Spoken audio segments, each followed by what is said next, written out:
cualquier duda. Lo que les pido es, en señal de respeto, pongamos en vibrador o apaguemos nuestros teléfonos, por favor, para no interrumpir la clase. Muy bien.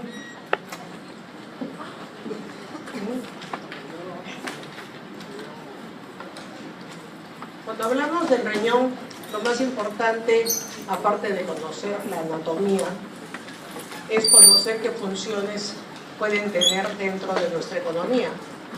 Y aquí tenemos las principales funciones del riñón. Creo que por la iluminación no logran ver el puntero. Si alguien puede apagar estas luces, alguien que conozca cómo manejar las luces acá adelante. Ninguno. Bueno. La primera que está puesta aquí en esta diapositiva dice mantenimiento de un ambiente extracelular constante. Definitivamente esta es la función más importante que tiene el riñón. ¿Por qué razón? El mantener un ambiente extracelular constante, tanto en volumen como en concentración de solutos, permite dos cosas. Uno, la ausencia de desbalance de solutos entre los espacios, lo cual determinaría un movimiento constante del agua entre uno y otro. Y lo más importante, el volumen, como ustedes saben, es parte de lo que es la presión arterial. Cuando ustedes estudian cuáles son los determinantes de presión arterial, ¿cuáles son? Gasto cardíaco y resistencia periférica, ¿no es cierto? ¿El gasto cardíaco de qué depende? Del volumen circulante efectivo. Y entonces nos preguntamos qué cosa es volumen circulante efectivo. Quiero una mano que alguien levante y me defina qué cosa creen que es volumen circulante efectivo.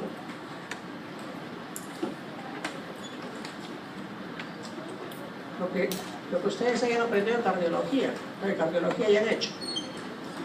¿Cuál es la definición de volumen circulante efectivo? ¿No se animan? Vamos a tener que ponerle un sticker de carita triste al doctor Ruiz, ¿no? Y al doctor Rivara. Volumen circulante efectivo es aquel que perfunde nuestros tejidos. Y por lo tanto, el mantener un volumen circulante efectivo dentro de rangos normales es tremendamente importante, no solo para la perfusión, sino para el mantenimiento de la presión arterial. Por esta razón es de que consideramos porque esta es la función más importante. Alguien que esté grabando o filmando, por favor me apaga porque no está permitido ni de autorización. Así que, por favor, cierren. Yo he conversado con el doctor Ruiz. Esto no es para que filmen ni que tomen fotos. Así que, por favor, los que están con equipos, los guarden.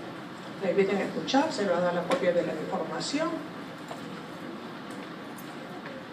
Si están acostumbrados con otros docentes, en los 35 años que tengo de docente, yo no lo permito. Muy bien. La segunda función es la excreción de desechos metabólicos, también una función importante si es que uno recuerda a aquellos pacientes que están en programa de diálisis y que tienen una función renal tremendamente disminuida por debajo de 15 mililitros por minuto de depuración. Esta excreción de desechos metabólicos no solamente se refiere a los catabolismo proteico, catabolismo de glúcido o grasas, sino también a lo que dentro de unos años ustedes van a hacer, que es prescribir fármacos.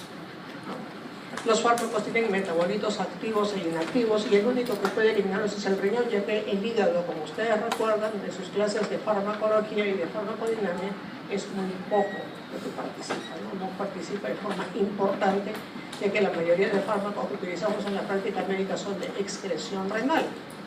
Esa es la razón por la que cuando ustedes hagan las clases en medicina interna de insuficiencia renal crónica, le dije, tome fotos, señorita. Van a encontrar que existen tablas de regulación de la dosis para evitar la toxicidad por estos metabolitos. Luego tenemos una función hormonal en el riñón, la regulación de la hemodinámica tanto renal como sistémica. ¿Quién es la que regula? ¿Cuál es ese eje? Eso sí lo saben, ¿no? El eje renina, angiotensina, aldosterona. Y la regulación de la hemodinamia se da por angiotensina para el mantenimiento del tono vascular y de aldosterona para mantenimiento ¿de qué? ¿Cuál es el otro determinante de la presión arterial? Gasto cardíaco, o sea, volumen, ¿cierto? La aldosterona se estimula cuando tenemos nosotros una disminución del volumen circulante efectivo, y luego vamos a aprender que el volumen circulante efectivo es igual a tener sodio alterado, cuando este está disminuido. Luego tenemos la regulación de la eritropoiesis. En las células intersticiales que están mirando al tubo contorneado proximal, esas células son especializadas para la producción de esta hormona, que es la eritropoyetina, que es la que va a estimular a la médula ósea para producir los hematíes. Luego tenemos el metabolismo calcio-fósforo. Sabemos que la vitamina D pasa por un primer paso a nivel de la piel, pasa ¿dónde? Al hígado. Y la vitamina D activa, ¿dónde es? En el riñón, ¿no? Que es la hidroxilación final de la vitamina D para convertirse en vitamina D activa, que es la que va a regular la reabsorción de calcio y fósforo a nivel renal y a nivel del intestino delgado, y a través de eso pues el mantenimiento de una salud ósea. Y por último tenemos el catabolismo de péptidos hormonales, ¿no? Dentro de ellos, lo que ustedes recuerdan, ya han hecho endocrinología, ¿verdad? Acaban de hacerlo, según un sílabo que me han enviado. ¿Qué péptidos se catabolizan? Péptidos hormonales se catabolizan en el riñón. ¿Perdón? Insulina, muy bien, muy bien. ¿Qué más? ¿Algo más? ¿Que se cataboliza en el riñón? ¿Los esteroides se catabolizan en el riñón?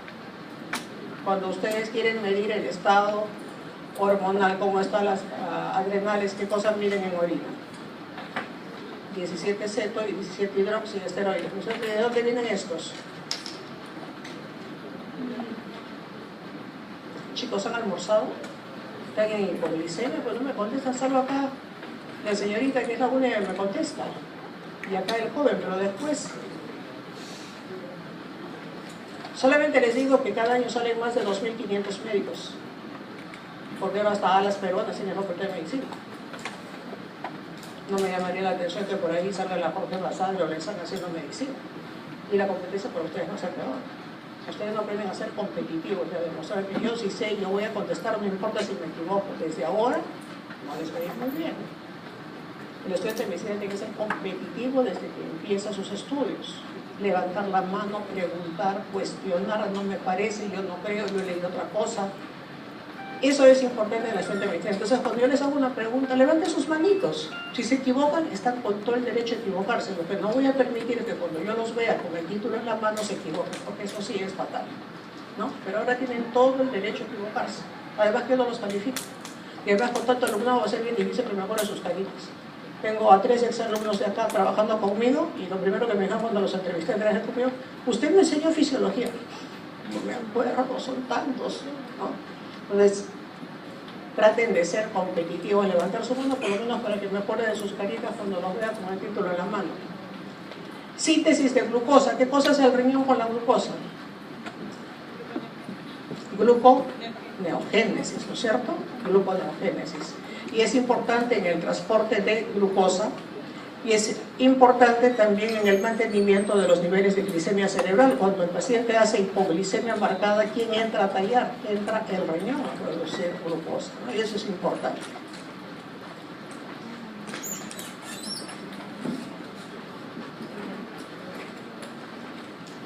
Muy bien.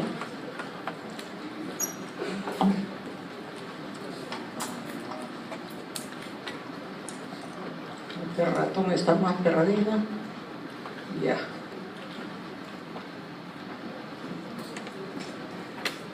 Está chancha la computadora, ¿no? Recontra chancha. Pongo el dedo, no avanza, y avanza de 12. Pues. ¿Me consiguió puntero láser, señor? Porque lo están usando. Lo que pasa es que esta pila no creo que me aguante hasta el final de clase. Bueno. Vamos a hablar de las soluciones electrolíticas. ¿Por qué razón ustedes dirán, bueno, pues me enseñaron en química, ¿qué es usted enseñando en fisiología renal? Porque cuando ustedes, los que se van a dedicar a hacer buena medicina en emergencia, en cuidados críticos, en trauma shock, lo primero que le van a decir, el paciente tiene tantos miliequivalentes y tiene tantos milimoles. Puede ser de sodio y la segunda puede ser de glucosa. Y ustedes dicen, milimoles. En mi libro decía miligramos por decilitro. ¿Y ahora cómo lo convierto? ¿No? Un poco que uno se complica y entonces tiene que tener a la mano siempre los bolsillos llenos de libritos con formulitas que a las finales lo que va a hacer es complicarles la vida. Entonces es importante saber cómo se expresan las soluciones. Lo otro es cuando ustedes tienen que hidratar a un paciente, ¿no? Le dice, viene el jefe de ustedes de servicio y le dice, necesito que me pases cloruro de sodio al 3% a este paciente y pásale 300 ahorita. Al 3%, doctor, sí, al 3%. Pero doctor, solamente hay 9 por 1000. No hay otra solución. Y la otra es al 20% en ampollas, que es el hipersodio. ¿Cómo hago? No sé, es tu problema. Ustedes son los internos de la sala. Si no se acuerdan, ¿cómo van a convertir a 3%? Porque no conocen el peso molecular, cómo convertirlo y cómo ver equivalentes. Entonces, esto, importante que lo practiquen porque les va a servir para su vida profesional cuando tengan que administrar soluciones para hidratación. ¿De quiénes no me preocupa que aprendan? Ni de los dermatólogos ni de los patólogos, porque ellos no lo van a usar. Pero si van a hacer otra especialidad, sí, por favor, aprendan. Empezamos con molaridad. ¿Qué llamamos molaridad? Cuando uno habla de un mol, habla de un soluto, ¿no? De una molécula de soluto que es equivalente a su peso en gramos, ¿no es cierto? Si es un milimol, es su peso en miligramos. Entonces, cuando yo hablo de molaridad, molaridad significa la cantidad de moléculas gramos, o sea, de peso que yo tengo en una solución determinada. Vamos a poner aquí ejemplos que es mucho más fácil para que lo entiendan. Si yo recuerdo el peso molecular de la glucosa es de 180 por cada molécula. Tengo que expresarlo como 180 gramos por cada mol, ¿no es cierto? Y me dicen, tengo 1 litro de agua con 1 gramo de glucosa. Si yo lo que estoy diciendo que la molaridad es la cantidad de sustancia disuelta relacionada a su peso molecular, ¿cuánto tengo yo disuelto? 1 gramo por litro. ¿Cuánto es el peso molecular para relacionarlo? Cada mol de glucosa tiene 180 gramos. Y lo que hago es una simple división, ¿no? Esto lo que me va a salir son, con varias decimales, moles por litro. En la práctica clínica, la cantidad de solutos que tenemos en nuestro organismo son cantidades muy pequeñas y por lo tanto la expresión correcta es hacerlo en milimoles. Entonces, si me preguntan la molaridad de una solución de 1 litro conteniendo 1 gramo de glucosa, contestaría que es 5.6 molar, o dicho de otra forma, tiene 5.6 milimoles por litro. Esas son las dos formas de poder expresar. Vayamos al otro concepto.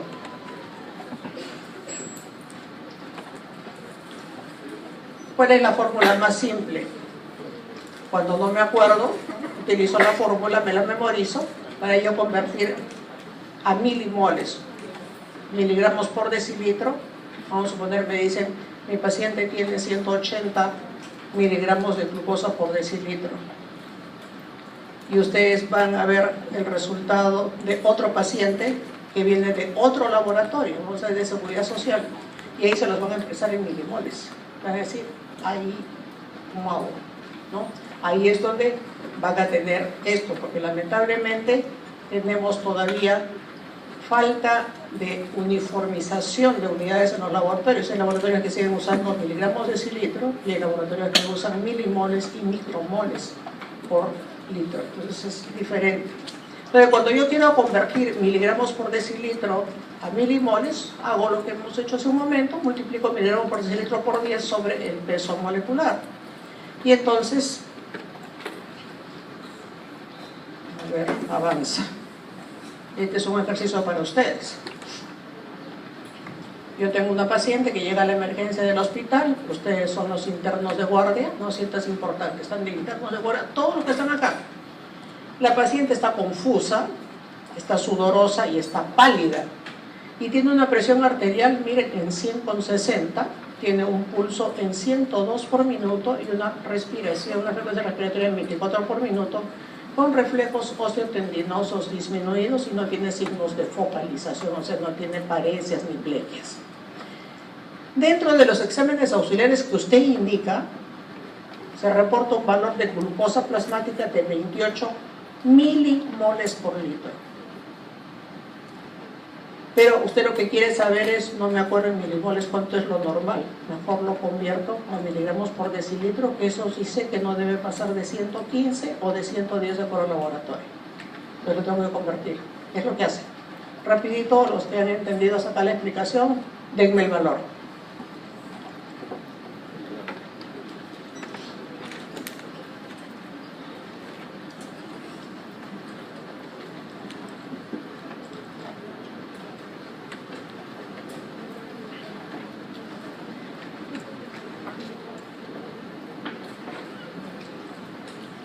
Acuérdense de la fórmula, milimol por litro es igual a miligramos decilitro por 10 sobre peso molecular. Peso molecular de la glucosa es 180. Entonces con eso saquen cuánto tiene de glicemia esta paciente. ¿Cuánto? No, con 0,6 está muerta. Esta todavía vive. ¿Cuánto? 504. Perfecto, muy bien. A ver cómo dice usted. Acuérdese, milimoles por litro en la fórmula que les puse acá. Vamos a ayudar acá a su compañero que se ha confundido. ¿Ya? Aquí está. Esta es la fórmula, ¿no? A usted le están dando milimoles por litro y usted lo que quiere saber es en miligramos por decilitro a cuánto corresponde. Tengo el peso molecular de la glucosa que es 180. Tengo los milimoles que le he dado que son 28 y lo que tengo que averiguar es esto, ¿no es cierto? Entonces voy a multiplicar esto por esto y lo divido entre 10 y eso le sale 504. Muy bien para los que hicieron el ejercicio. Entonces la próxima ya no los agarran. Cuando le ven un paciente de seguridad social y ustedes están en un hospital del MINS y le dicen milimoles, ya saben ustedes, acuérdense nomás del peso molecular. El cloruro de sodio, cloruro de potasio, bicarbonato, que supongo que en las prácticas de fisiología lo van a hacer con mayor cantidad de ejemplos.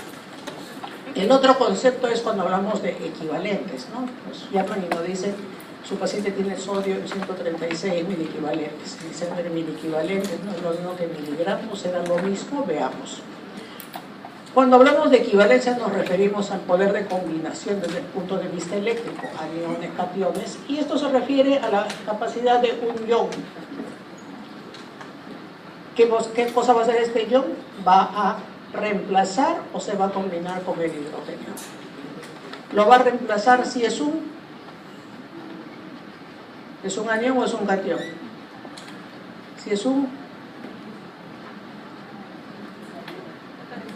va a reemplazar al hidrógeno cuando es un anión o es un catión. Cuando es un catión. Y se va a combinar si es que es un anión. ¿No? Un anión que se les venga a la mente para que se pegue al hidrógeno, el cloro, ¿no? El ácido clorhídrico. ¿Y el sodio? ¿Se une o lo reemplaza? Lo reemplaza, muy bien. Sigue chancha. ¿Qué tiene el computador? ¿Está trabajando así?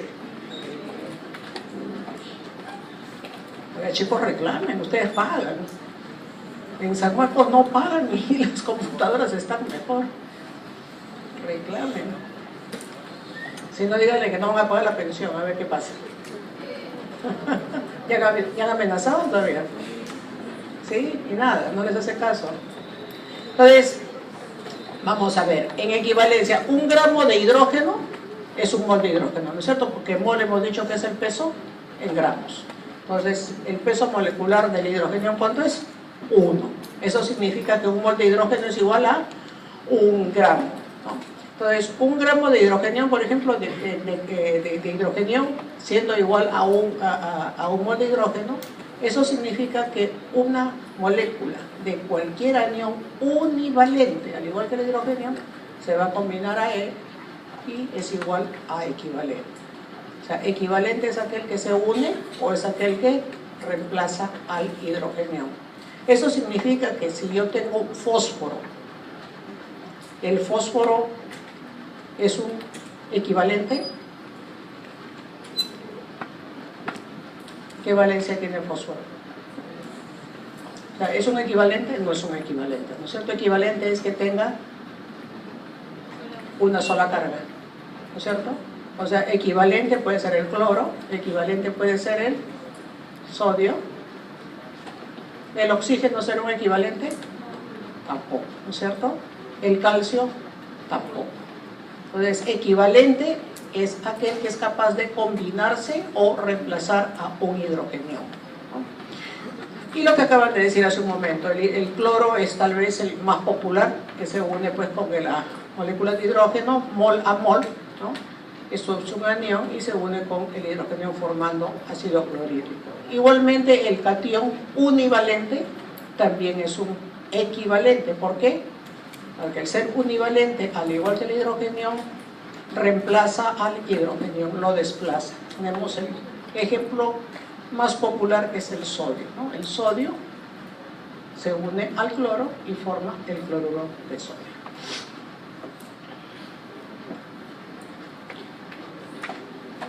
Y el calcio, como dijimos hace un momento, es totalmente diferente, ¿no? Porque el calcio no es un anión univalente, sino es divalente, ¿no? Constantemente el calcio está ionizándose, no es estable. Tenemos pues entonces una valencia 2 y por lo tanto para combinarse con el hidrógeno no va a poder hacerlo, porque necesitaría dos espacios, o sea, dos sujetos a los cuales se va a pegar.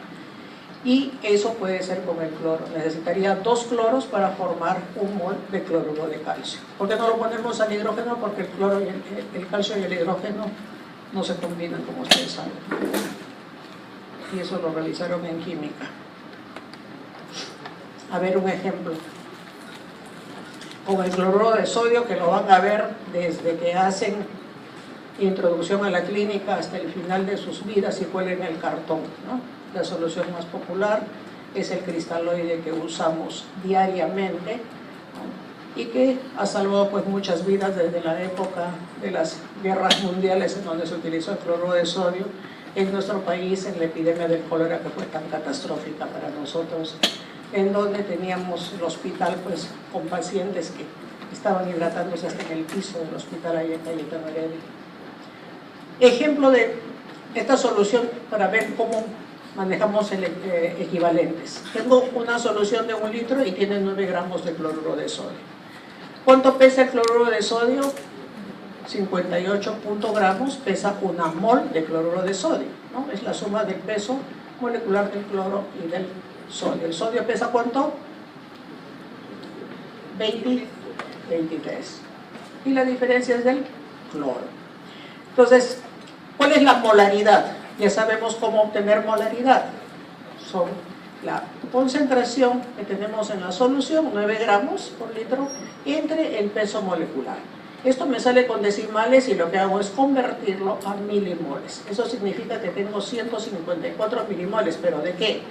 De cloro y de sodio. ¿Por qué? Porque el cloro de sodio constantemente se disocia en estos dos iones.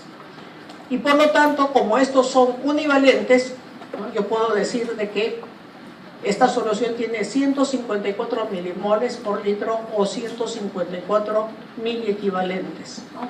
Porque las soluciones con valencia 1 puedo expresarla en milimol o miliequivalente en forma intercambiable, no hay ningún problema. Con las que tienen más valencia definitivamente hay que tener más cuidado. Como sucede con el calcio, ¿no?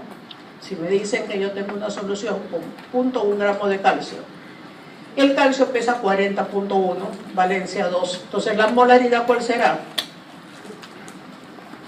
La concentración de la sustancia en la solución, que es 0.1 gramos por litro entre el peso molecular, esto me da en moles, lo convierto a milimoles, me da 2.5, pero esto no significa que yo pueda contestar en mi examen que esta solución con 0.1 gramo de calcio tiene 2.5 milimoles por litro o 2.5 miliequivalentes por litro, ¿verdad? No puedo poner esa respuesta. Lo que voy a poner es que son 2.5 milimoles, pero el calcio se disocia en 2, tiene valencia 2, y por lo tanto multiplico por 2 y eso me sale de que la respuesta a esta pregunta, ¿cuál es la molaridad y cuál es la equivalencia? Serían, tengo 2.5 milimoles en este litro, pero tengo 5 miliequivalentes.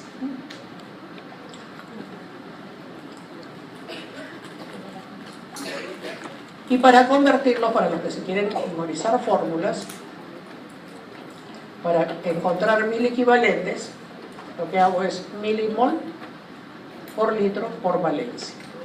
¿Cuál es la fórmula de milimol por litro? Miligramos de decilitro por día sobre peso molecular por la valencia, y con eso obtengo yo cuántos 1000 equivalentes de cualquier sustancia que me pongan en un problema, puedo yo hallarlo con facilidad, ¿no?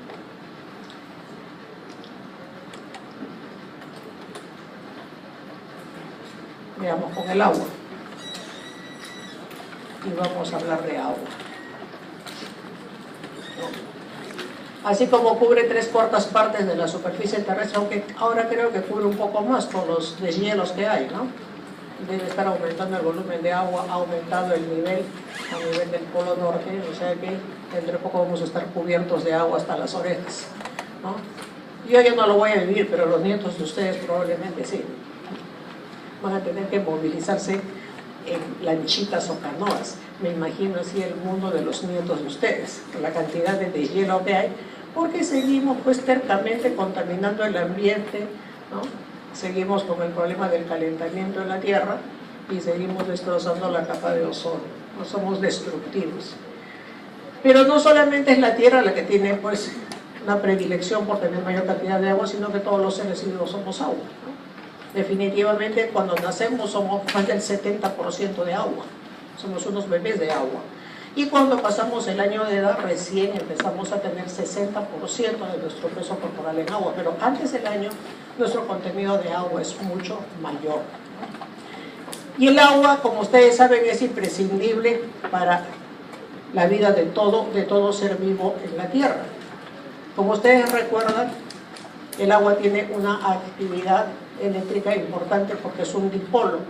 Acuérdense cuando estudiaron química que tienen pues el oxígeno unido a 2 hidrogeniones, y en la disposición espacial se forman enlaces covalentes que hace que el oxígeno jale las cargas negativas de la última del último electrón que tiene, del electrón que tiene la periferia del hidrógeno, y se vuelve más negativo el oxígeno, mientras que el hidrógeno se vuelve más positivo por ese electrón que es atraído hacia el oxígeno.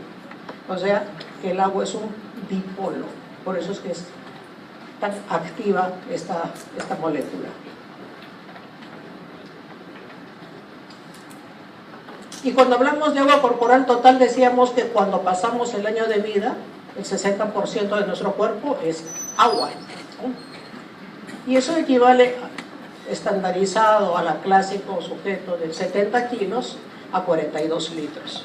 De este espacio del agua corporal total, miren ustedes que el espacio más importante, si me preguntan en un examen, es el agua intracelular.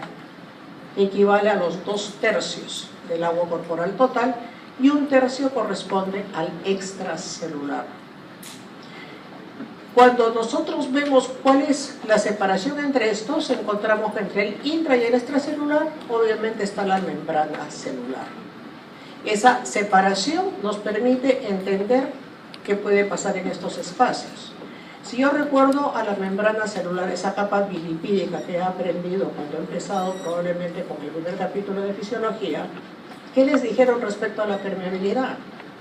Que es una membrana semipermeable. Eso significa que es poco permeable a los solutos, pero es altamente permeable al agua. Por lo tanto, ¿qué conclusión sacarían? ¿Cómo se mantiene el balance entre estos dos espacios? Por movimiento de agua, ¿no? Movimiento de agua a través de la membrana celular. Si yo aumento un soluto al extracelular, o sea, puede que les pongo yo a ustedes cloruro de sodio al 3%, voy a tener un montón de solutos en este espacio. ¿Qué cosa va a hacer el intracelular? Le va a soltar agua, ¿no es cierto? Le va a soltar agua para empezar a bajar la concentración del soluto. ¿Por qué? Porque estamos hablando de equilibrio entre los espacios. Y tiene que haber un equilibrio osmótico, un equilibrio eléctrico y un equilibrio químico. Y para eso está la membrana celular. Entonces, en un sujeto de 70 kilos, los 2/3 de su agua corporal corresponden pues a 28 litros, y su fluido extracelular corresponde al 20% de su peso corporal para un sujeto de 70 kilos o 14 litros. Pero además el fluido extracelular tiene dos compartimentos. Estos compartimentos de agua están dados por el compartimento mayor, que es el fluido intersticial, que equivale a las 3/4 partes del extracelular, y la cuarta parte corresponde al agua plasmática, ¿no? Donde están las proteínas. Y miren ustedes que la separación aquí es la pared capilar. Si yo digo de que para poder nosotros tener una homeostasis en nuestro medio interno, o sea, balance, para mantener balance, yo tengo que tener mis espacios de fluidos constantemente en el mismo volumen con la misma concentración. Y aquí no hay membrana celular sino pared capilar. ¿Cómo se regularía el balance entre esos dos espacios?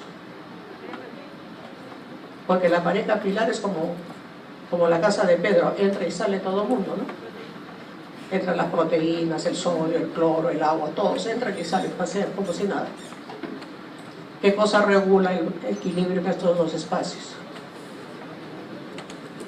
Presión osmótica, osmótica, muy bien, y la presión hidrostática, y eso se llama las fuerzas de muy bien, bingo, la fuerza de Starling. Entonces, ¿qué he aprendido hoy día? Que para mantener yo en balance y en equilibrio mis espacios de agua entre el intra y el extracelular, tengo que tener una membrana celular sana. Vamos a suponer que me llega a la emergencia un adulto mayor que ha hecho un foco urinario, digamos una prostatitis, y ha desencadenado una sepsis. La sepsis, ustedes saben que es una respuesta inflamatoria sistémica, ¿no es cierto? ¿Cómo estará la pared capilar? Con una permeabilidad aumentada. Al tener una permeabilidad aumentada, ¿qué cosa va a pasar con estos espacios? ¿Qué va a pasar con los fluidos? ¿Estarán en balance? No. Y lo que va a hacer es, ¿qué cosa? El agua plasmática va a empezar a limpiar al fluido intersticial. Y son los pacientes típicos que uno lo encuentra hinchados y que uno, por más diurético que utilice, no lo va a lograr, porque el problema no es que el riñón generó el edema porque no quiere botar el sodio y el agua, sino por aumento de la permeabilidad capilar en el paciente con sepsis. Es igual cuando un paciente tiene una cirugía extensa, vamos a suponer una cirugía cardiovascular. ¿Qué cosa lesionamos ahí? La membrana celular. Y lo que vamos a hacer es liberar una gran cantidad de elementos del intra al extracelular al dañarse. Y va a haber un fenómeno de desbalance en el postoperatorio inmediato. Entonces, para mantener nuestro balance, ¿qué necesitamos? Membrana celular totalmente sana y una pared capilar también sana. Tenemos otros compartimentos de agua, sí, los fluidos transcelulares, ¿no? De los fluidos transcelulares tenemos aquí todo esto que pueden leer acá: el sinovial, peritoneal, pericárdico, cefalorraquídeo, dentro del tracto gastrointestinal y la bilis. Cuando nosotros tenemos aumento, por ejemplo, en el líquido pericárdico, el aumento del líquido pleural, eso se llama derrame, ¿no es cierto? Y eso es lo que se conoce como los terceros espacios. Cuando el paciente hace un cáncer metastásico y toma membrana peritoneal, hace una gran cantidad de líquidos en el abdomen, eso se llama ascitis, ASC, ascitis.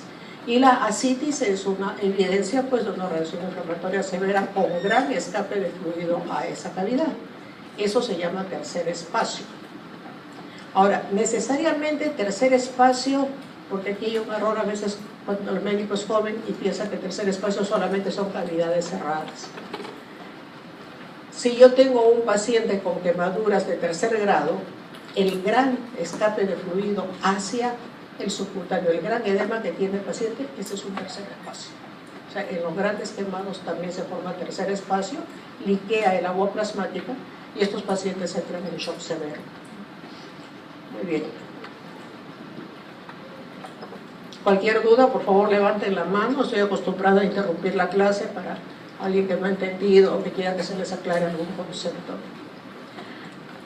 ¿Cómo hemos conocido nosotros los volúmenes de agua? Los investigadores que nos dieron a conocer estos compartimentos de fluidos utilizaron una forma ingeniosa, que es utilizar esta fórmula, que el volumen es igual a la masa de una sustancia conocida sobre la concentración en un volumen que yo no conozco, ¿no? Así de simple. Y entonces es como cuando uno utiliza, vamos a poner un depósito de vidrio, y yo le pongo agua, lo relleno de agua, no sé cuánto es, simplemente he echado agua hasta llenar al borde, y me dan una jeringa que tiene 1 mililitro de un colorante, que equivale a 10 miligramos por mililitro de esa sustancia coloreada. Lo que hago es, yo agito el agua dentro de este depósito y voy a medir la concentración final. La concentración final me dice, tengo 0.01 miligramos por cada mililitro de esto. Entonces me acuerdo de esta mi ecuación de masas y digo, el volumen que hay en este depósito es igual a la masa, 10 miligramos por mililitro, entre la concentración de esa masa dentro de este volumen de agua, o sea, 10 miligramos por mililitro en 0.01 miligramos por mililitro, y eso me da el volumen de agua en ese depósito es de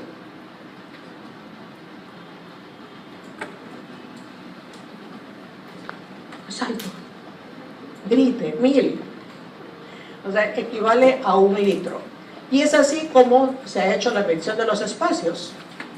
Pero nosotros, si tenemos que medir espacios, tenemos que tener en cuenta que tenemos membrana plasmática y tenemos una pared capilar, y por lo tanto tenemos que escoger soluciones o marcadores que tengan características especiales para hacer esas mediciones. Lo primero es que la sustancia debe ser fácilmente medible en el laboratorio, es decir, que no tenga complicaciones para poder medirla. Segundo, que se queden en el espacio de agua que se desea medir. Por ejemplo, si yo utilizo glucosa marcada, ustedes saben que la glucosa atraviesa las membranas, no me va a servir, ¿no es cierto? Pero si yo utilizo una proteína grande como albúmina marcada, se va a quedar en el espacio intravascular, no se va a mover y me va a servir. Entonces, la primera condición es que sean medibles fácilmente, y la segunda es que se queden en el espacio que yo deseo medir. Quiero medir el extracelular, quiero medir agua corporal total, de acuerdo a eso yo escojo la sustancia. Tercero, que no alteren la distribución del agua. Hace un momento dijimos que si yo les pongo cloruro de sodio al 3% en la vena a ustedes, ¿qué va a pasar con su intracelular? Le va a empezar a dar agua al extra porque le está faltando. Entonces, si yo utilizo una sustancia con una osmolaridad alta, lo que voy a generar es movimiento de agua y no voy a tener un valor adecuado de cuánto mide ese compartimento.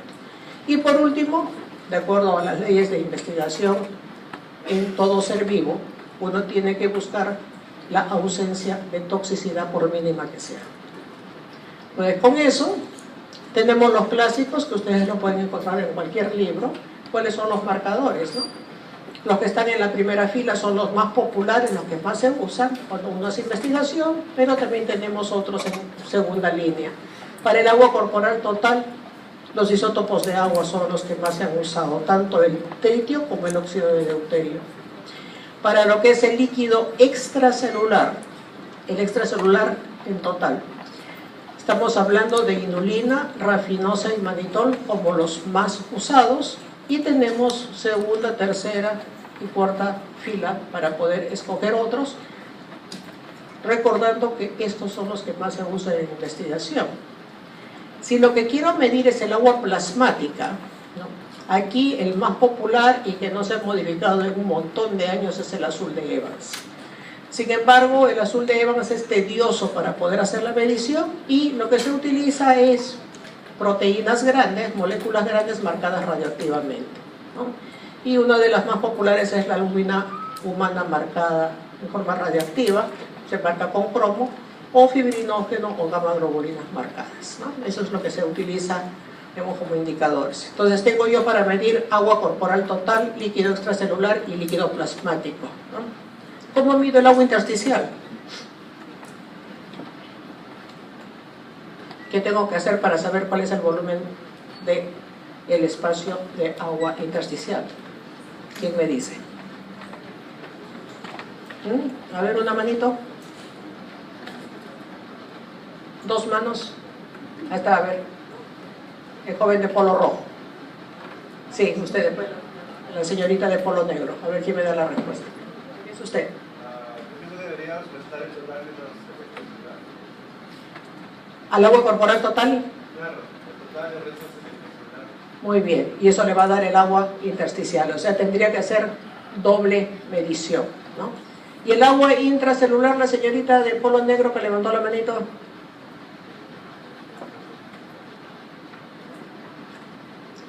El intersticial, contestó su compañero, lo que le digo es el agua intracelular. ¿Cómo sé cuál es su agua intracelular?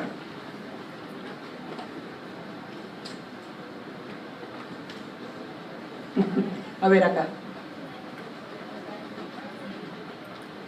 Mientras el líquido extracelular, así es, también tengo que hacer doble medición, ¿no es cierto? Mido agua corporal total, mido el líquido extracelular y la diferencia de los dos me va a dar el agua intracelular. Y es así como se ha hecho. Lo que ustedes están diciendo es lo que han hecho la gente que investigó cómo medir los espacios corporales, no solo en el humano, los animales de experimentación. Dígame.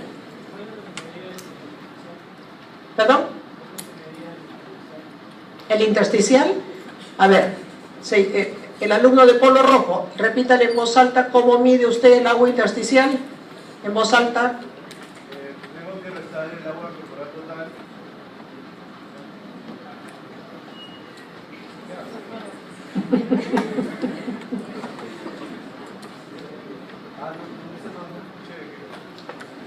A ver, ¿quién le contesta a su compañero? ¿Cómo, él le pregunta el líquido intersticial, cómo lo va a obtener? A ver, dígame. Sí, usted. El líquido extracelular menos el líquido plasmático. Muy bien, y eso le da el agua intersticial, ¿no es cierto? ¿Perdón? No, su compañera lo que habló fue del agua intracelular. No.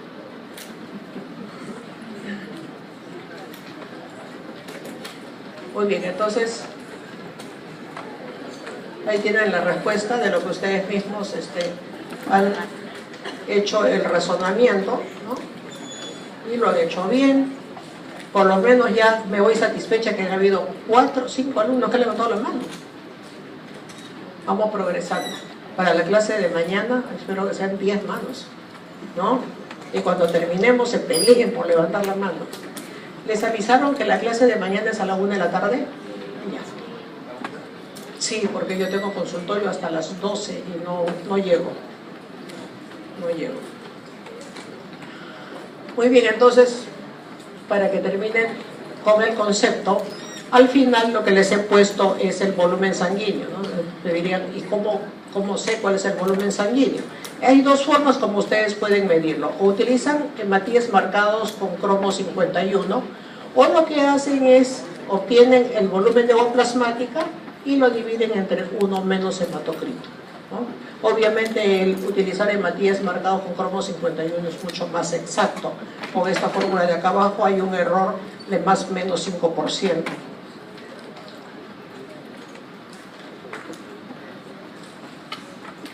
Y una de las cosas que tenemos que recordar es que, si bien es cierto, la cantidad de solutos tiene que ser igual en ambos lados de la membrana celular para evitar movimientos de agua, la distribución no es igual, ¿no? La distribución no es igual. Por ejemplo, sodio tengo 145 en el extracelular en promedio, pero miren el sodio en el intracelular, es bajísimo. Y esto asociado a un potasio bajo en el extracelular y un potasio alto en el intracelular se debe a la presencia de la bomba sodio-potasio ATPasa, que como ustedes saben, odia al sodio. Ni bien aparece el sodio por gradiente de concentración, que eso lo vamos a ver cuando hablemos de transporte de sodio, ingresa a la célula, la bomba que está en el lado vasolateral inmediatamente atrapa al sodio, lo bota fuera al espacio intercelular lateral e ingresa intercambiándolo por potasio, ¿no? Y esto es importante porque el potasio se necesita para un montón de procesos metabólicos dentro de la célula que ustedes ya los conocen.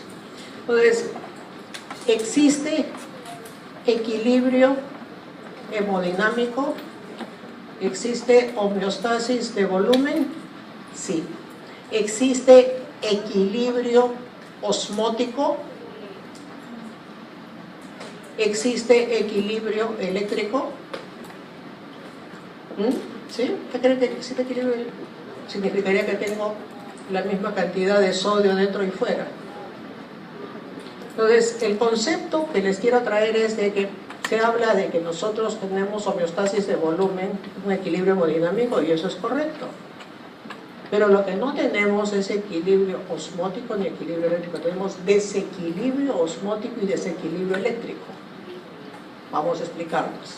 Si bien es cierto, yo como un snapshot tomo una foto y veo las concentraciones a ambos lados, lo que voy a encontrar es que sí, están en balance.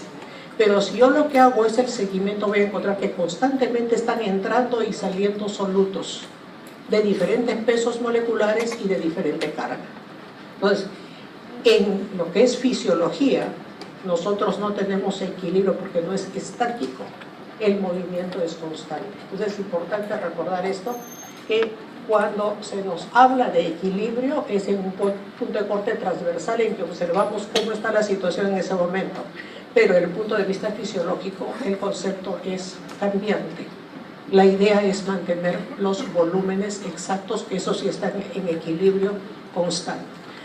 Como ven, las concentraciones de cloro también son mayores en el extracelular, pocas en el intracelular, y miren la diferencia con fosfato, ¿no? La concentración dentro del intracelular para formar pues los compuestos de alta energía que se necesitan, ¿no? Para división celular, replicación y una serie de funciones enzimáticas, comparado con lo que existe en el extracelular. El pH obviamente en el intracelular es mucho menor, es un pH más ácido que el extracelular, y eso lo vamos a ver cuando hablemos de equilibrio ácido-base. En la orina también tenemos diferentes concentraciones. Esto es un sujeto que consume una dieta promedio normal.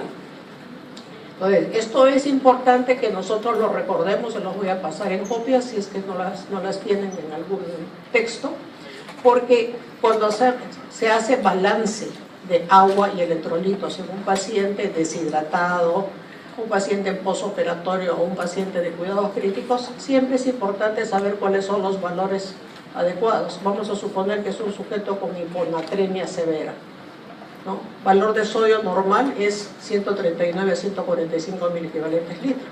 Vamos a suponer que este sujeto llega con 115 de sodio a la emergencia, con un cuadro de confusión mental importante, no responde al interrogatorio, ¿no? El paciente tiene los reflejos muy disminuidos y asumimos que esto es secundario al sodio y que no encontramos otra alteración.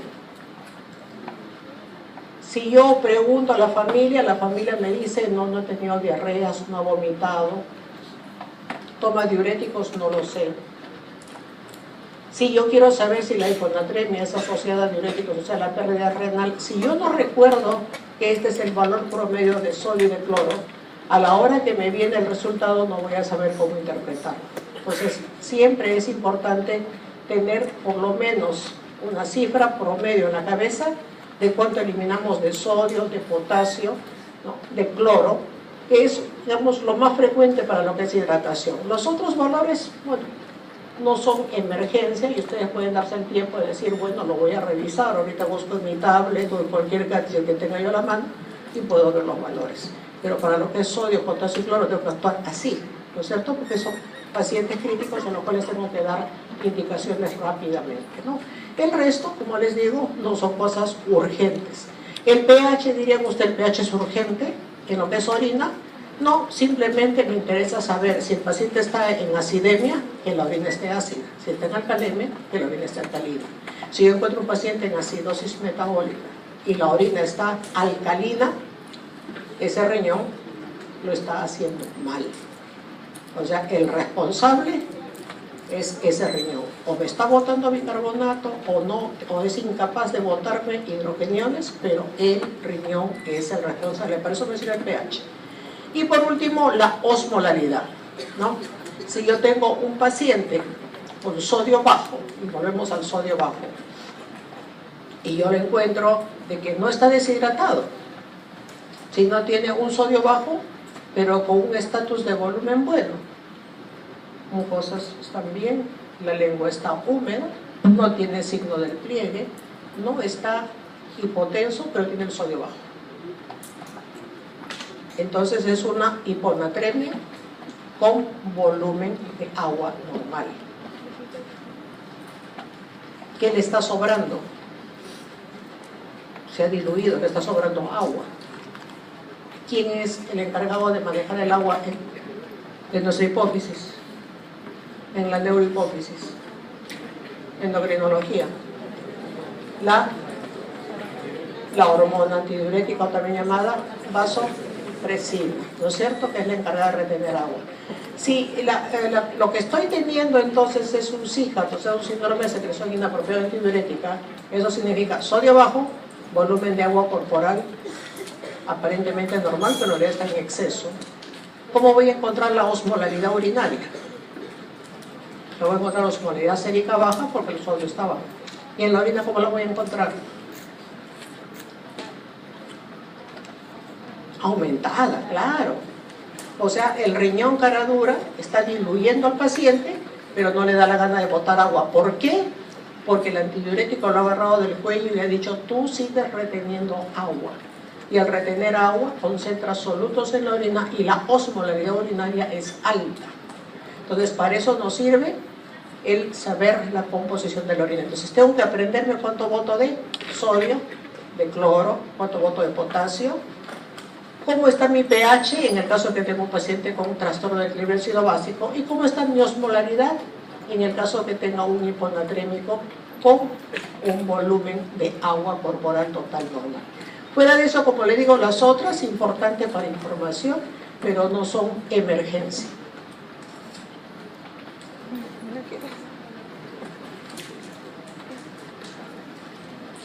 Muy bien, el agua se mueve por balance externo y balance interno. ¿Qué cosa es balance externo? Balance externo. A ver, levante manito para poder escucharlos. ¿Quién quiere levantar la mano? He dicho, equivóquense, levanten la mano, pierden el mío. Yo no les voy a poner nota. Ni siquiera sé cómo se llama. A ver, ¿qué creen que es balance externo? ¿Qué se les ocurre que es balance externo? Muy bien, a ver. Lo que uno ingresa tiene que salir. Ese es balance externo, ¿no? El balance externo es lo que uno ingresa, tiene que salir. ¿El balance interno cuál será?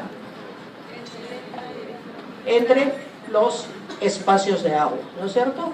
Básicamente entre el intra y el extracelular, porque es a través de esa membrana semipermeable, ¿no? Y esto va asociado también al movimiento de solutos, para lo cual requiere de... ¿Estos se mueven solamente por concentración o por qué? Por transportadores, ¿no es cierto?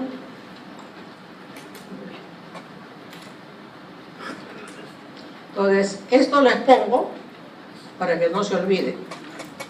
El equilibrio químico y el equilibrio osmótico y el equilibrio eléctrico existen. Existe solo el equilibrio osmótico, ¿no? Que siempre es el mismo valor dentro y fuera de la célula. Pero si ustedes miden en tiempos diferentes, va a haber desequilibrio químico y desequilibrio eléctrico. No se olviden de ese concepto.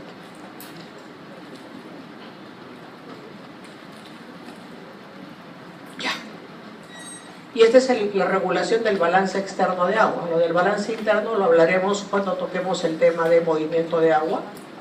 El balance externo, como decía acá uno de los alumnos, es cómo se regulan los ingresos y los egresos de agua, ¿cierto? Y los ingresos y los egresos no son pues como si nosotros estuviésemos a través de un tubo de vidrio que ingresa y todo lo que ingresa sale sin ninguna modificación. No es así. Tiene una serie de mecanismos, sensores y efectores que son los que se encargan de regular. En el caso del agua, por ejemplo, el agua viene de lo que tomamos como fluido, como líquido, y lo que viene de los alimentos sólidos, y esto va a depender de la cantidad de agua de cada uno, ¿no? O sea, 100 gramos de arroz es diferente a lo que me va a dar de agua 100 gramos de carne, ¿no? Totalmente diferente. El arroz tiene un contenido mayor de agua, y si comparo con 100 gramos de sandía, la sandía me va a dar más agua definitivamente, ¿no? O sea, cada alimento tiene un contenido de agua determinado. Todo eso que nosotros tenemos como ingreso, esto es sentido por los sensores, que son los osmorreceptores hipotalámicos. Ese día me he venido corriendo porque llegaba tarde a la clase, día de sol, pierdo agua. ¿Cómo estará mi osmolaridad? Se elevó porque he perdido fluidos a través de la respiración, que me aumenta, y a través de la piel porque he sudado. Y por lo tanto, este sensor lo que va a decir es: el agua que has bebido y la fruta que te has tomado en el desayuno no la voy a eliminar por la orina, la voy a retener. Y es más, como te quedó corta el agua, te voy a estimular la sed para que apenas llegues a tu clase te compres de pasada tu botella de agua y tomes, ¿cierto? Esos son entonces los sensores. Entonces, el agua que ingresa va a ser modificada en su volumen de excreción de acuerdo a los sensores, y los sensores están a nivel hipotalámico, tanto los osmorreceptores como el centro de la sed, que están a nivel hipotalámico.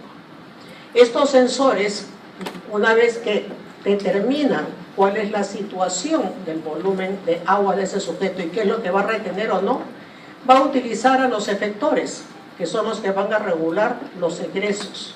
Esos egresos están dados por la orina, que es la que finalmente regula el volumen de agua. Las pérdidas insensibles se llaman así sensibles porque no son medibles, no son reguladas, y dependen de la temperatura ambiental y de la actividad del sujeto. O sea, no son siempre la misma. El único que regula el volumen que uno elimina es el riñón. Sudaste, te dio diarrea, te bajó la orina. Tomaste un montón de agua, no sudaste, estás sentado viendo televisión con el control remoto en la mano sin consumir energía, te vas a ir al baño dentro de media hora, ¿no? Pues es así. Y las heces, que es el otro medio de eliminación de agua, que por lo general pues son entre 100 a 150 de volumen de agua que uno pierde diariamente. Para regular estos egresos, ¿quiénes son los efectores? La hormona antidiurética que va a actuar sobre los riñones. La osmolaridad está alta, lo que voy a hacer es, como hormona antidiurética, obligar a los riñones que me retengan agua. Pero si la osmolaridad es baja, porque he tomado un montón de agua, lo que va a hacer la hormona antidiurética es decir, me inhibo, así como dicen los políticos, me inhibo, ¿no? Se inhiben cuando no quieren decir sus verdades. Y lo que va a hacer es dejar libre al riñón para que elimine el exceso de agua hasta que la osmolaridad sérica empiece a subir hasta su valor normal, ¿no? El otro es el centro hipotalámico regulador de la sed. Si ya pasó por el sensor del osmorreceptor y la hormona antidiurética, el que finalmente va a terminar por arreglar esto es la sed. No pudo solamente la antidiurética regular, lo que voy a hacer es estimular la sed para aumentar más rápidamente la cantidad de líquido. Y eso está en relación a cuánto mi osmolaridad sube. Cuanto mi osmolaridad es más alta, cuanto más alta es, entra a participar el centro de la sed, ¿no? Porque lo primero que sale es la hormona antidiurética. Si la osmolaridad cae un porcentaje más, la sed es que se estimula en el centro que tenemos a nivel hipotalámico y aumenta la ingesta. Entonces, estos son los que van a regular cuánto voy a poner de egresos. Entonces, lo que podemos decir en conclusión, el balance externo de agua significa el equilibrio entre lo que ingresa y lo que egresa. Y por lo general tienen que estar en balance. Y para estar en balance tengo que saber cuánto he ingresado y cuánto he perdido, además del volumen de orina. Porque no es que yo tome 2 litros y tengo que orinar 2 litros, ¿no es cierto? No es así. Tengo que ver cuánto eliminé por heces, por sudoración, si estoy con fiebre. Todo eso entra dentro del balance. Y la diferencia es lo que el riñón va a poner para que sumado todas las pérdidas sean exactamente igual a todos los ingresos. Eso es lo que se llama balance.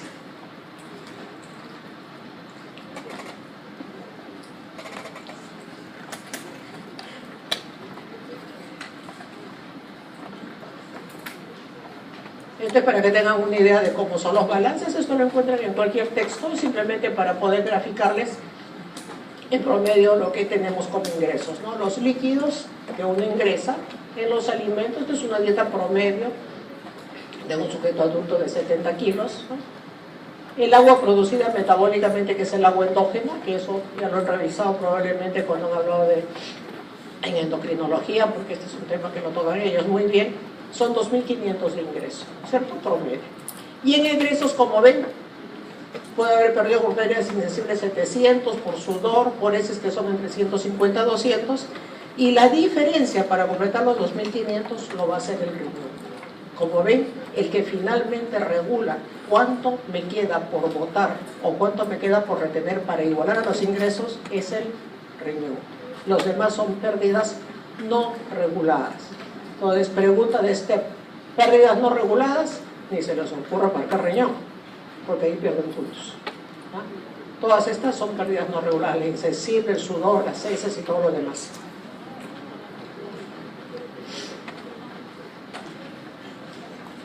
¿Existen pérdidas anormales? Claro que sí, pérdidas anormales, que son importantes. Eso también es un aprox, es un promedio. ¿Qué se requiere para poder aplicar estas reglas? Que el evento dure por lo menos 24 horas. Si no dura 24 horas, esto no vale para aplicación. Si yo tengo un sujeto hiperventilando por 24 horas, puedo sacar esto como promedio de 50 mililitros por cada respiraciones por minuto, encima de 15, lo puedo aplicar. Pero si el paciente está hiperventilando, porque el paciente vino acidótico y al cabo de las 4 o 6 horas le corregí el defecto, eso no se incluye.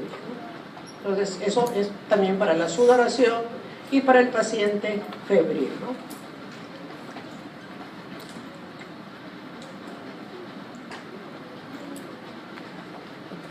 Y vayamos a los movimientos del agua. Ya hace un momento me definieron qué cosa es el movimiento a través de la membrana celular. No es el movimiento osmótico del agua. ¿Por qué se llamará ósmosis?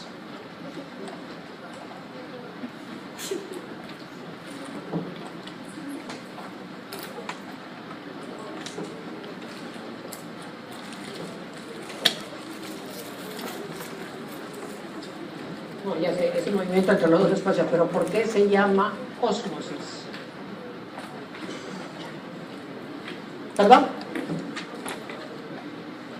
Por gradientes de concentración. Muy bien, ¿no? Entonces, ósmosis es el proceso por el cual el agua se mueve siguiendo la gradiente de concentración de solutos que haya en uno de los espacios, ¿no? Definitivamente, en los sitios donde hay menor concentración de solutos, ¿cómo estará la actividad de este dipolo? ¿Baja o alta? ¿Ah? Bien alta, porque está dispuesta a moverse hacia el otro lado. Acuérdense, cuanto más solutos tengamos, la actividad del agua como un dipolo es menor. Entonces, yo puedo decir, el agua se mueve del sitio de menor concentración al de mayor concentración de solutos.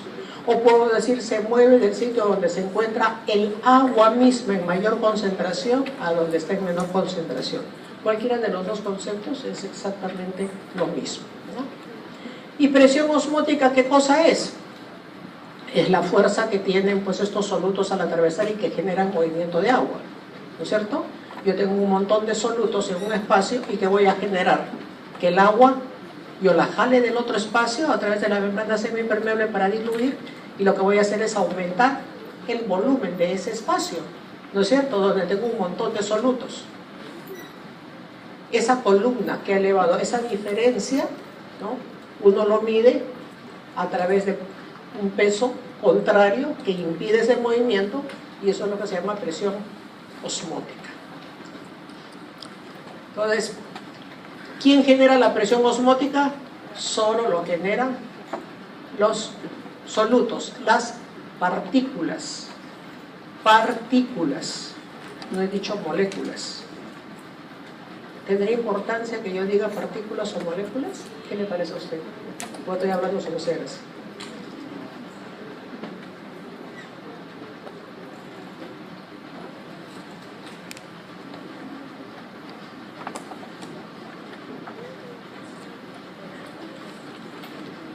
¿Perdón? Ya. Una molécula es un conglomerado de partículas, vamos bien.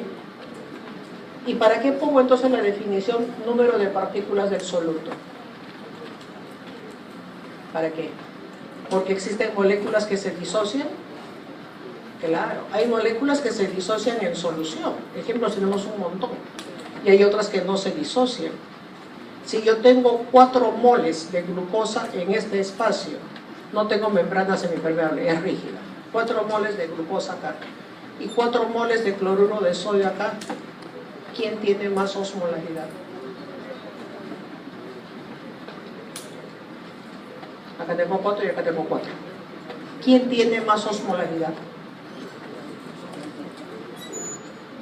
Ninguna, porque las dos tienen 4, dice ella. ¿Usted qué dice? No, lo estoy poniendo en 2 compartimentos donde lo que los divide es un tabique que no es permeable, o sea, no se va a mover. Ahí están, los 4 moles de glucosa y 4 moles de cloruro de sodio. ¿Cuál de las soluciones es la que tiene más osmolaridad y va a generar más presión osmótica? ¿Ah? ¿Por qué? ¿Cómo? ¿Por qué? Muy bien, entonces cuando definimos osmolaridad o presión osmótica hablamos de partículas y por lo tanto tengo que tener en cuenta aquellas moléculas que se disocian cuando entran en solución. Y por lo tanto, si en un examen me dicen yo tengo 4 moles de glucosa acá y tengo 4 moles de cloruro de sodio acá, mi respuesta no puede ser hay 4 en ambas, están iguales. No. Hay más presión osmótica donde están las 4 moles de cloruro de sodio, porque el cloruro de sodio en solución se disocia en cloro y en sodio. Entonces tengo 8 partículas, cada una ejerciendo un osmol por cada una de ellas. Por lo tanto, la presión osmótica y la osmolaridad de los solutos, ¿de qué depende? ¿De la carga eléctrica? No. ¿Del peso molecular? No. ¿Del tamaño de la molécula? No. ¿De qué depende? Del número de partículas en las que se disocian. Eso para que tengan mucho cuidado cuando calculen osmolaridad de fluidos que le van a pasar a un paciente. Eso es importante que lo recuerden.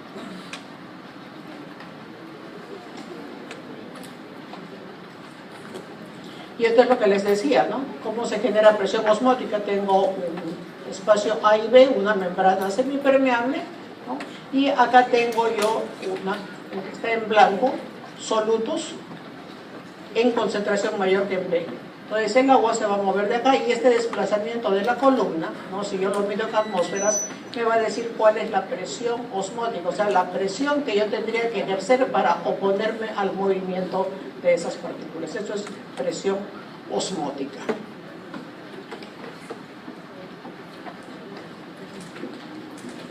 Ahora, con respecto a osmolaridad, ¿qué tengo que aprender también para cuando yo llegue a hacer introducción a la clínica o medicina interna? Que existen 2 tipos de solutos, 2 tipos de osmoles. Los que son activos o efectivos desde el punto de vista osmótico y los que son inefectivos.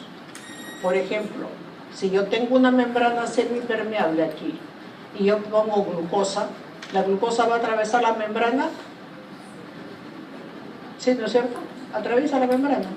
Por lo tanto, ¿es un osmol efectivo o inefectivo? Lo primero que me preguntarán, empieza por definirme qué cosa es efectivo, ¿no? Pero no levantan la mano ustedes. Efectivo es aquel que se queda en el espacio donde yo lo pongo, porque la membrana que lo separa no es permeable a él. Entonces, ¿la membrana celular es permeable a la glucosa? Sí. Por lo tanto, ¿la glucosa es un osmol efectivo o inefectivo? Inefectivo, porque pasea de un lado para otro. Y si yo tengo un mol de cloruro de sodio como este de acá, ¿es un osmol efectivo o inefectivo? efectivo, porque se queda allí. Si pongo cloruro de potasio, también se va a quedar allí. Entonces, osmol efectivo es aquel que permanece en el espacio donde yo lo coloco. Y vamos avanzando más allá. Cuando yo tengo un osmol, ¿el osmol está solo o está diluido en agua? ¿No es cierto? En agua. Y la membrana semipermeable lo que hace es mantener un volumen como para que las osmolaridades a ambos lados sean iguales, ¿no es cierto? Si yo tengo un osmol efectivo dentro del espacio extracelular, como es el cloruro de sodio, cuanto mayor cantidad de cloruro de sodio tendré más cantidad de agua, ¿no es cierto? Más osmolaridad y más agua, para poder mantener la osmolaridad en ambos compartimentos. Por lo tanto, el volumen de los espacios corporales, ¿quiénes lo determinan? Los osmoles efectivos. Pregunta: ¿cuál es el osmol efectivo que mantiene normal el volumen de agua intracelular?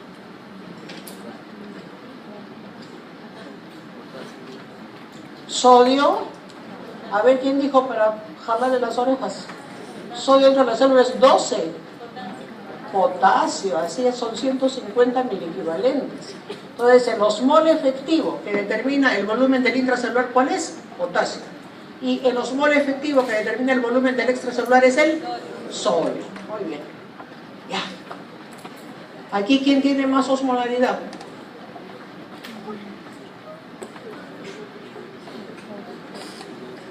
¿El de acá o el de acá? ¿Cuántas partículas hay acá? ¿Cuántas partículas hay acá? ¿Quién tiene más osmolaridad? El que tiene mayor número de partículas. Así tengan ustedes ya como osmol inefectivo, son las partículas. No se me equivoquen. Les pongo una trampita y se equivocan. Entonces, ya para terminar, ya estamos acabando. La medida de la presión osmótica es el osmol, ¿no es cierto? Lo estamos diciendo hace un momento. Entonces, ¿cómo definimos el osmol? 1 gramo de peso molecular, o sea, una mol de una sustancia cualquiera que no se disocia y se mide en miliosmoles por kilo de agua. Es como se estandariza por kilo de agua, ¿no? Cuando se disocian 2 o más partículas, ya sabemos que la presión osmótica aumenta porque cada partícula es la que genera movimiento osmótico y genera presión osmótica.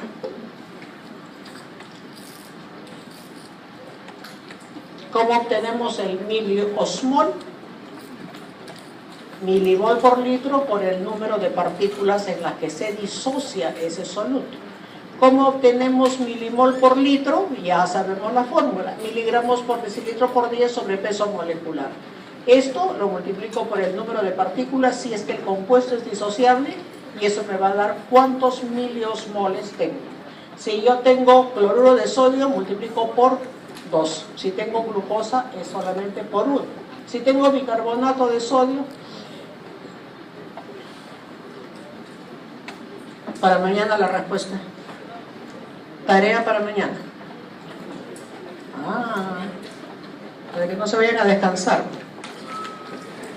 Entonces, para volver a repetirles, osmolaridad, ¿qué cosa es? Partículas de un soluto por 1 litro de solvente. Osmolaridad, miren, es igualito, pero por kilo de solvente. ¿Cuál es, digamos, la teoría detrás de esto que definen uno y otro? Que el kilo de solvente significa que el kilo de agua pase del estado sólido al líquido o al gaseoso, siempre va a pesar 1 kilo. Mientras que en el caso del litro, la capacitancia del depósito que tiene 1 litro, por ejemplo, se puede quedar corto si yo caliento el agua, ¿no? Si yo pongo un depósito de 1 litro exacto y pongo el agua al borde, lo pongo a hervir, ¿qué va a pasar? Se les va a rebalsar, ¿no es cierto? Y por eso se dice que es más exacto. Sin embargo, desde el punto de vista de los fisiólogos que se han puesto de acuerdo con esto, las partículas que tenemos los humanos son tan pequeñas y son tan estables que uno puede expresarlo más frecuentemente por litro pero nadie les impide expresarlos por kilo. Lo único que sí se les pide es que no digan tiene 154 miliequivalentes por kilo de agua y adelante pongan el paciente tiene 154 miliequivalentes por litro de agua. O sea, no se puede usar intercambiable en un solo informe o un solo reporte. O usan uno o usan el otro. Y la tonicidad, ¿qué cosa es tonicidad? A ver, hablamos de solutos que son osmóticamente activos, ¿no es cierto? Y el soluto osmóticamente activo, ¿qué cosa hace? Se queda en el espacio y jala agua, ya. Si ese soluto yo lo pongo en contacto con una célula, van a haber cambios. Y esto quiero que ustedes lo razonen. Voy a poner una célula, pongan la que quieren, macrófago, leucocito, hematí, la que ustedes quieran, porque todas tienen la concentración igual dentro del intracelular, ¿no es cierto? ¿Estamos de acuerdo? Sí, ¿no? Ya. Y tenemos una solución allí, en nuestro beaker, y le hemos puesto un cloruro de sodio al 9 por mil, que es una solución que va a actuar sobre la célula. ¿Qué le va a pasar a la célula si está en ese cloruro de sodio que tiene 154 miliequivalentes de cloro y 154 miliequivalentes de sodio? Va a jalar agua, va a meter agua, ¿qué va a hacer?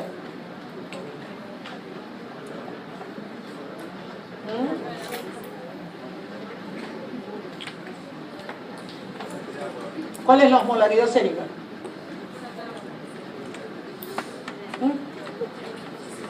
La osmolaridad sérica, la osmolaridad que tiene usted en sangre, ¿cuánto es?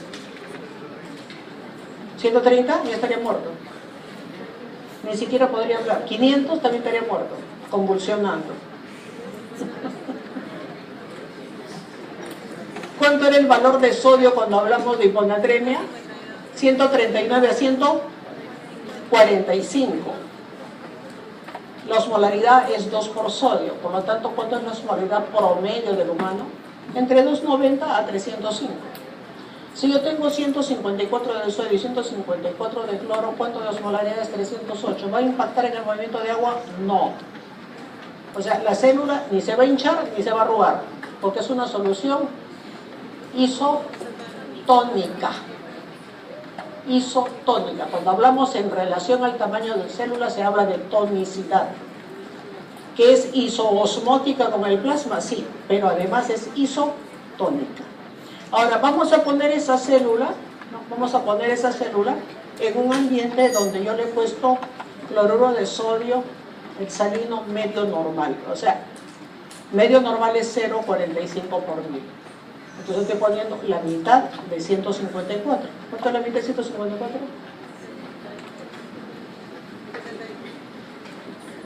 Rápido. 7,7, ya con sus decimales. Entonces, esa es la osmolaridad que tiene. 77 de uno más 77 del otro, ¿cuánto suma? Lo que acaba de hacer. Pues. Esa osmolaridad comparada con la del plasma y lo que tiene la célula, ¿es menor o es mayor? Es menor que el 300, ¿no es cierto? Y por lo tanto, ¿qué va a hacer el agua? ¿Va a salir hacia afuera o se va a meter dentro de la célula? Se va a meter dentro de la célula porque la célula tiene alrededor de 300. ¿Y a la célula qué le va a pasar? Se hincha. Entonces, la célula se hincha cuando la solución es hipotónica. Hipotónica. Ahora, pongamos a la misma célula, su macrófago, su monocito, leucocito, el que quieran, en una solución de cloruro de sodio al 3%. Al 3% son 500 miliequivalentes de cloruro de sodio. O sea, más salado que calzoncillo de pescador. ¿No es cierto? Ponen la célula. ¿Qué va a hacer la célula? ¿Qué hace la célula? Empieza a sacar agua hacia afuera. ¿Qué le va a pasar a la célula? Se empieza a arrugar. y eso es importante que lo recuerden cuando tengan pacientes con hiponatremia, así se arruga todas las meninges y hacen desprendimiento y hemorragia. Así que hay que tenerle miedo. Entonces, esa solución, debido a que arruga la célula, se llama hipertónica. ¿Cuál es la condición sine qua non para yo decir que la solución es hipotónica, isotónica o hipertónica? ¿Cuál? Ya pues, chicos, nos hemos pasado hablando hace rato. ¿Ah? ¿Cómo? ¿Cuál es la condición esencial para que usted diga que una solución es isotónica, hipertónica o hipotónica? ¿Cómo? ¿La cantidad de soluto? Ya, pero ¿qué tipo de soluto?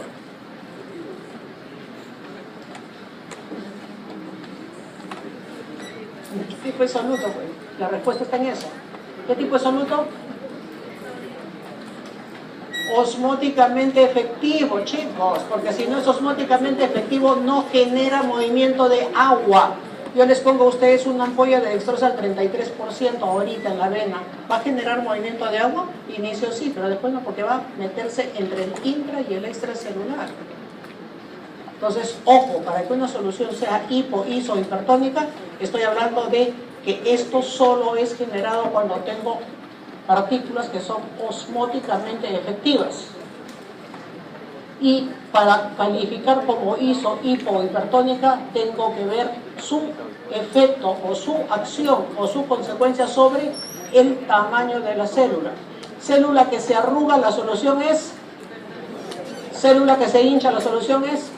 Célula que no se modifica, la solución es. Muy bien. Chau chicos, hasta mañana.